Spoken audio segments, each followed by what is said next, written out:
One of the greatest challenges we can face in life is coming to a place of forgiveness, whether it is of others or for ourselves. A lack of forgiveness can lead to many deep pains in our lives.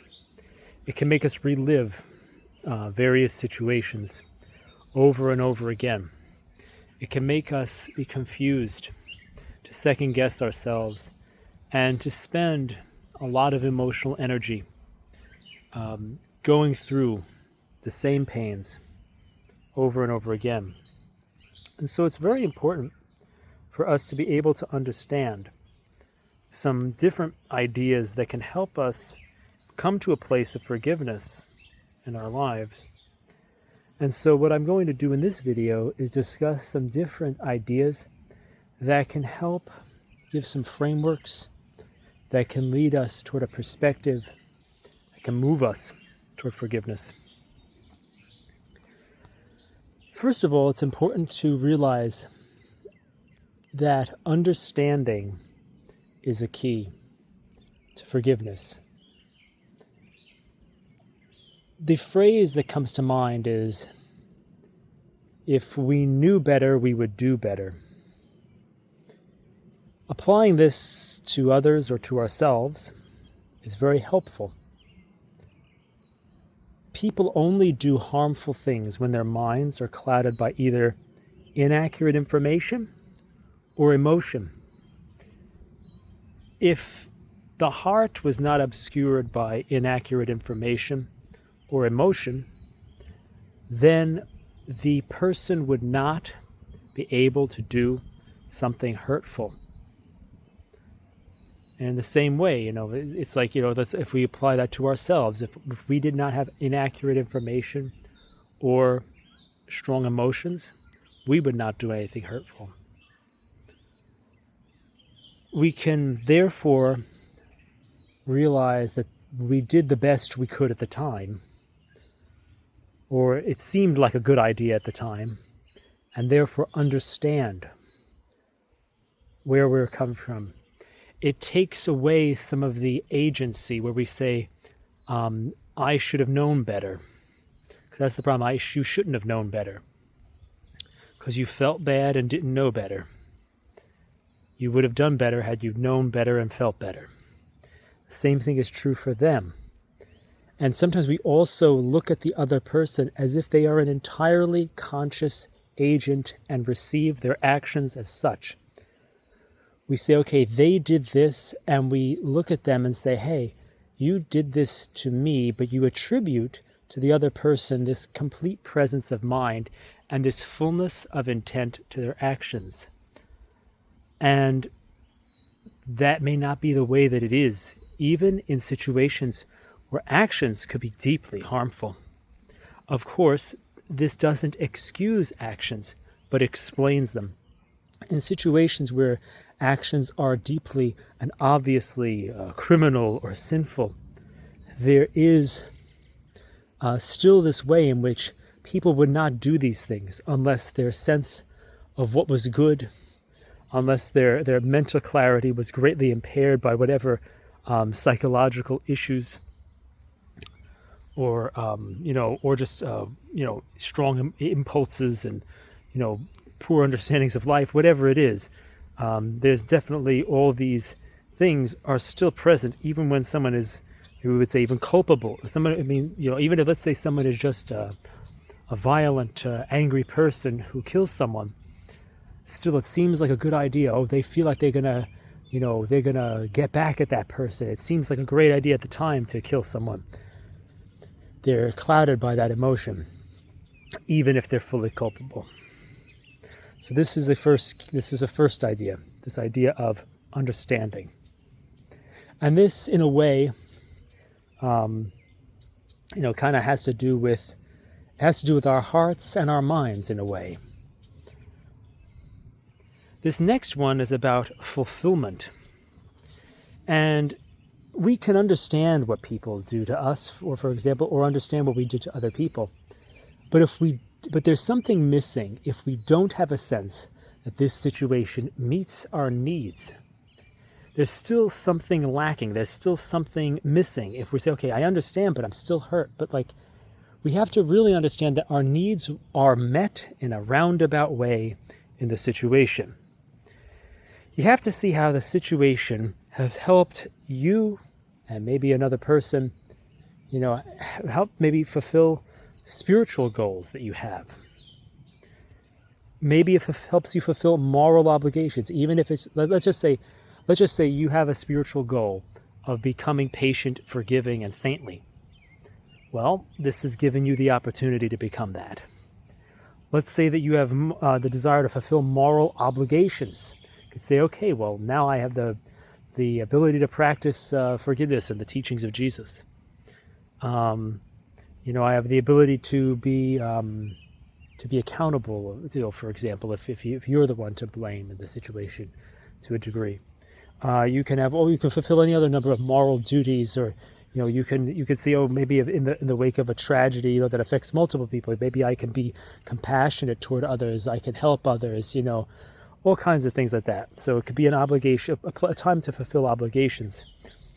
We also could say maybe this is an experience that's going to give us the ability to succeed. How might it help us succeed? Well, maybe it's going to give us skills. Maybe it's going to help us understand new perspectives about something. Maybe it's going to give us first-hand experience, so we can give other people support in a similar situation. Maybe actually, if you think about it, maybe your needs, if it's a certain situation, maybe your needs wouldn't have been met in that situation anyway, or something. It depends on the situation, obviously. But you can see, how is it getting you closer? Maybe you learned something else. You learn something about yourself or other people, or about patterns between you and other people that's going to help you succeed. And if you can notice that, then what you can do is you can gain this ability to see this is helping you move towards success. You also could say, well, how did this help me fulfill this desire to have a more enjoyable life and a less painful life? Let's say maybe there's ways in which you've actually been spared certain issues by having, something bad happen to you. Some people who have an illness, they may be spared living an immoral life. People who, lose a certain relationship may find another relationship. People who, it's like you can see, well, how am I actually getting my needs met, even on that basic level of enjoyment and the avoidance of suffering? It's going to be different for every situation. But it could be saying, okay, like, in a relationship, you might say, oh, well, I learned more about relationships. Or I learned, okay, maybe I'm looking for a person who has this personality instead of that personality. So actually I'll be able to better meet my needs, because we could have all different ways of thinking about this. But, we need to get to that point where we realize in all different ways how the situation that we're trying to forgive has actually helped meet our goals. And in a way, this does have to do with our heart, but it also has to do with our will, the goals that we have, the intentions that we have. And so that's another step to forgiveness. Now, this one is, I think, very much like a very heart-centered one. This is realizing how God has been present to you in and through the circumstances of the situation. It's designed to flip this idea that God has not provided for you, or that God has abandoned you through the situation. Because the big problem is you start to say, okay, well, why did God provide this terrible situation for me to be in? But we have to try to find the way that God is present. And sometimes we really want God, just like in Israel, in the early days when the Messiah came to earth, they wanted a military Messiah. We too want a military Messiah, and sometimes we cry out for that, but we want to have been prevented. We could say in pain, bringing it to God, the desire that God would have made this not happen, and that we need to spend time with that pain. But the thing is that we also, in this principle here, this principle of closeness, need to see how, for example, let's say someone let's say somebody suffers, unjustly, for example. We realize that Christ is present as that person. Christ is present because he is making you like him. And that doesn't sound very comforting, but we have to understand this is a way of getting around this idea that's destroying our lives, that God has abandoned us in our sufferings. And so to see how is Christ here, or how could Christ be made present? Well, Christ forgave his enemies. Christ can be made present by this. Christ wants to be made present in this situation. And so there's all these ways that we could see how is Christ with, or is Christ in the people who are helping us. Finding all the ways that God is with us, that we're still alive. That, let's say, we have horrible reactions to the thing. We wish that we would kill people, or whatever it is, some horrible reaction we may have to anger, whatever it is. I'm not saying that that's necessarily a reaction or anybody's reaction, but, we may have these emotions, and yet God has allowed us to live through these different things. And so this is really something that, if we are spared these things, we can see how God is present and merciful to us in our reactions. And this helps us to see how God, in fact, is present in those sufferings. Another step that we might want to consider is this idea of identity. In a situation involving forgiveness, there is often this general issue where our identity seems insulted and destabilized. We may feel that we've lost our reputation or lost our social standing. We might feel that that we have all different types of things that seem to insult us or make us seem as if we are less as a result of the situation. But realizing that we need to, in this situation, discover a means of achieving a more healthy identity. Realizing that it's not about getting everything right, but about being loved as we are. And realizing that we're able to be loved with our good parts and our bad parts in our messiness. It is by realizing that we are a mess that we may accept the Messiah, essentially. We have to be able to receive that ability to be loved in our brokenness. And this balanced type of identity is something that we can achieve. And we can also flip this around a little bit. We could say, okay, well, this is also an opportunity to be the kind of person that I want to be. Well, this is an opportunity to be accountable and repentant. This is the opportunity to be forgiving and generous. So if we have failed, then let us use this opportunity to live out the values that will bring us a kind of integrity again. And, and also that attitude of balance, a balanced conception of ourselves, a balanced and beloved conception of ourselves. So this is another idea. So here's some other ideas. So this one is also the idea of processing. This is kind of a simple idea, but the thing is really, this means that we have to attend to, meaning be aware of in ourselves, whether, I'm going to broadly use this term, mindfulness, to be able to be attentive to the movements of pain within ourselves with our own awareness, and to verbalize them. So it's a nonverbal and verbal processing of the movements of pain within ourselves. We need to be able to be aware of the pain in our minds, as our thoughts, in our bodies, as our feelings, and be able to express it in prayer and in conversation with a trusted person. So it's this verbal and nonverbal processing of our pain that is also a good step. We also could say that it's really important to have perspective on a situation. One of the hardest things is the ability to hold in tension the idea that somebody may have done things that hurt us, and we may have done things that hurt that person. And what can happen here is a kind of flopping back and forth, where it's like, I'm the good guy, they're the bad guy, I'm the bad guy, they're the good guy. And it's very hard for us to open to the pain of both people because we're so stuck in our perspective. Now, I saw a cartoon the other day where somebody was looking at a number on the floor, and somebody was saying it's a 6, and somebody was saying it's a 9. And of course, they're just looking at it from different sides. But I thought about it a little further, and it's not so much that they're necessarily equally right.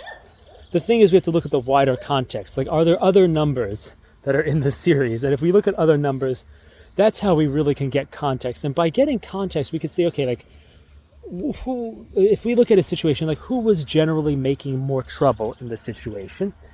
And you can then say, okay, you can kind of come up with a thing of who is primarily to blame. And that's not necessarily saying that that anyone has more or less sin than each other, because somebody could be primarily to blame and your reaction could be worse than what they do. It's like there's much more complexity around these things.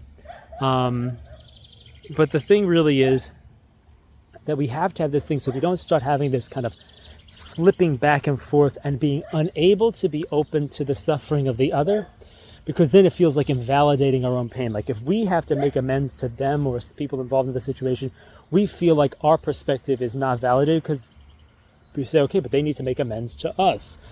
They need to repair things. Why do I need to repair things? And it makes sense because it's like, unless we understand where we really are supposed to be going with this type of thinking, we kind of get stuck at this. We get stuck either, if you're the one who seems to have done something wrong or the other person seems to have done something wrong, we're stuck, okay, at the beginning, we're all bad or they're all bad. Then the middle is like, well, as we reflect on, oh, wait, maybe I'm bad or maybe they're bad. It's like we flip it to the opposite.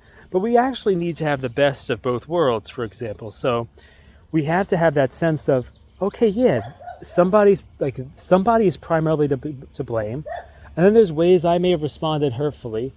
But neither of those things invalidate each other. And it allows us to open up to both our own pain and the pain of the other person, because it understands that we're moving like from a phase 1 thing where it's like, oh, they're all bad, to a phase 2 thing, I'm all bad, to a phase 3 thing where it's like, okay, maybe they're primarily wrong, but I responded poorly in some way. It's like, so there's some complexity there, taking the best of both worlds of those phase 1 and 2, melding them together into a balanced 3. So that's something that's very helpful there.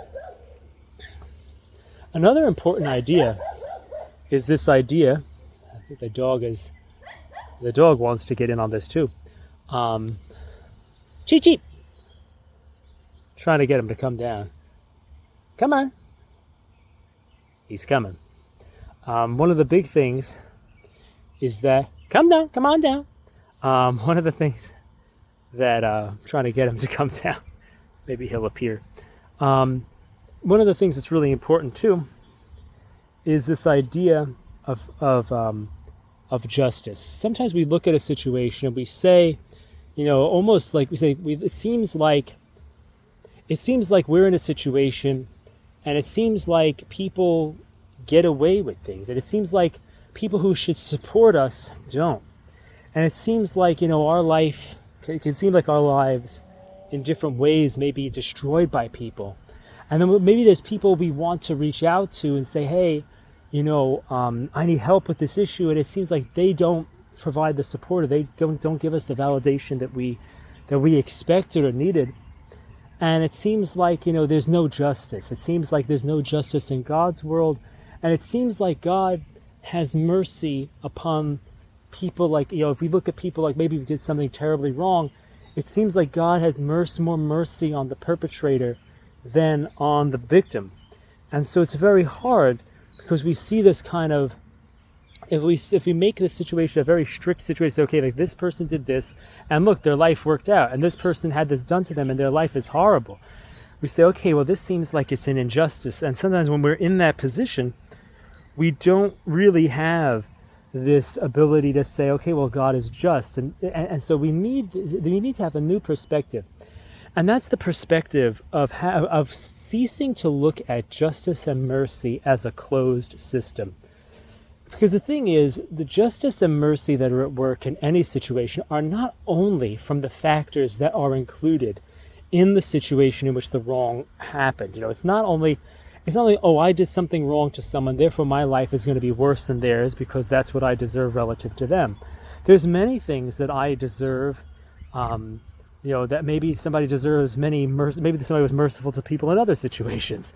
And so it's kind of like that's being taken into account. Maybe that person is repentant. That's being taken into account.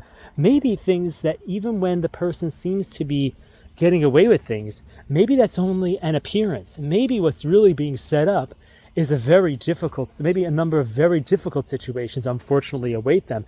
And it only is apparently that they have lived a life of happiness and this type of thing. maybe these things are not what they seem. And so this perspective really brings us to this necessity of knowing that life is not a closed system. Life is not a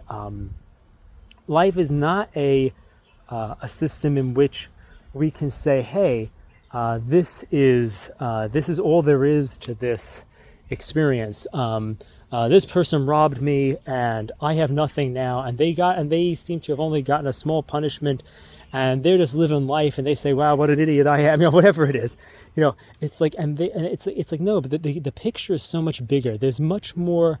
There's a song that says, there's a wideness in God's justice, there's a wideness in God's mercy. There's all these things, like there's a justice in mercy and a mercy and justice, and and it's not a closed system, because the things that we see as mercies may actually be punishments in a sense.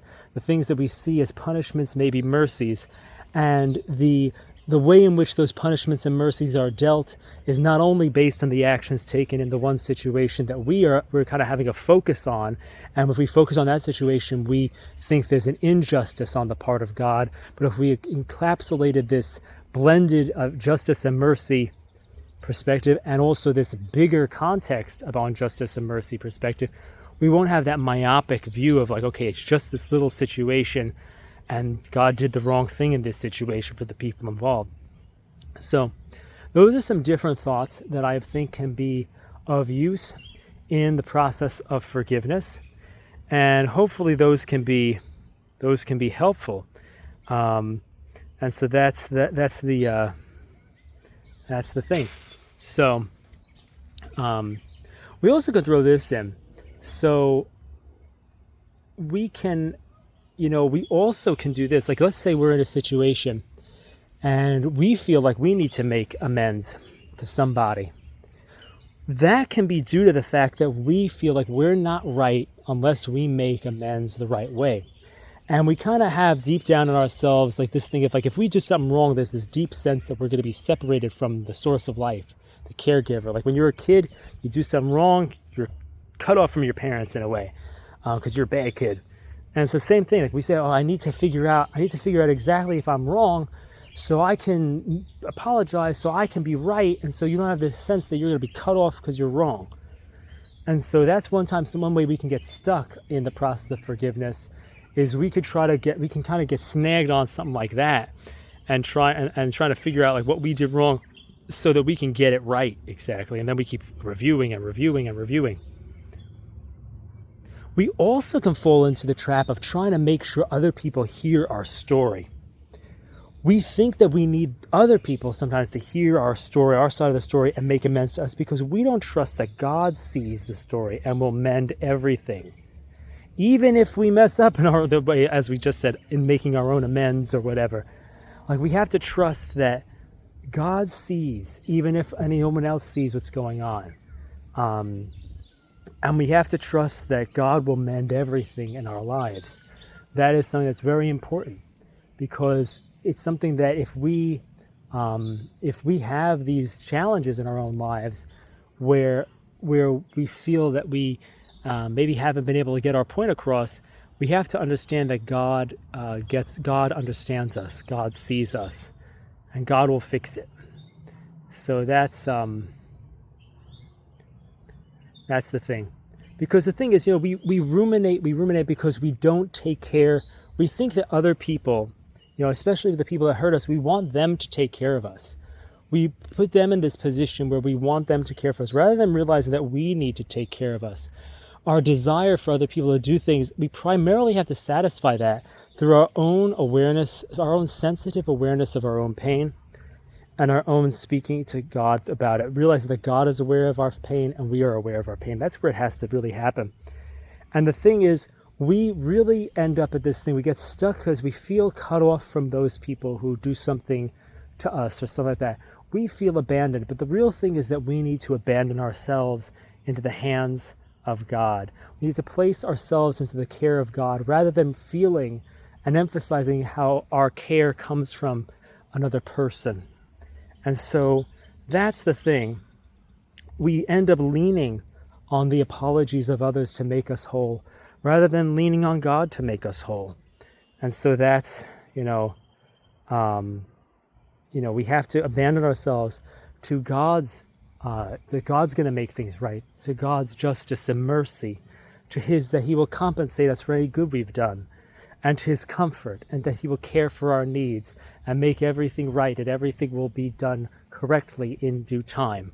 And here and hereafter, all things will be made right. We have to trust that. So those are different things that can be used in forgiveness. Different ideas that can be used to bring about forgiveness in a thing, and that we find ourselves in situations we can apply any of these perspectives. And I hope that this is helpful. I hope that this is a helpful idea, that these ideas can help you to find greater peace. And there's many other ideas that we could include, but I will leave it here as we ask the merciful Christ, who holds us in being, who is merciful to us every moment by letting us exist. We love Jesus, Mary, I love you, save souls. We ask that you help us to forgive and to love as you love us every moment.